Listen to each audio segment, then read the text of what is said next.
Treneri bijāt, jums bija tāds talismans, ko jūs nekad neesat no rokas laidus ārā. Jā, un bija viens traģisks moments, kad kaut kad es biju cēlusies augšā, man viņa tāda klēpī bija, vai tajā uztraukumā bija palaidusi vaļā un nokrita zemē, un bija Maskavas apgabals Spartak meitenes atraduši. Un viņi zināja, ka mūsu komandai ir talismans. Un tikai ar Uļas starpniecību, ja, pat cik viņām šeit tad draudzējās, Uļa bija redzējis pie viņām, teiks, vai tas taču mūsu lācīts, un mūsu nākošā dienā viņām spēle, un tad viņas negribēja atdot, un Uļa lūdzās, un tad mēs dabūjām atpakaļ. Tas bija viens traģisks moments. Nu, ticēt, vai tas tā ir vai nav?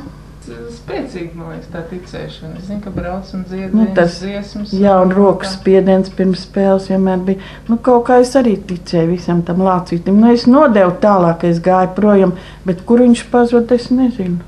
Nu, jaunie acīm redzot, vairs tā neticēja. Mums tik tas tāds ticējums tajā laikā bija. Lācītis pazud, es pat nezinu. Viņš jau vairs beigās pēc lācīta neizskatījās. Vispār to lācīti mums buceniece atnes vienreiz uz spēli un teica, tas mums būs talismans. Un tā man iedeva rokās, un tā es viņu visu laiku turēju. Ko jūs gribētu novēlēt topošajām?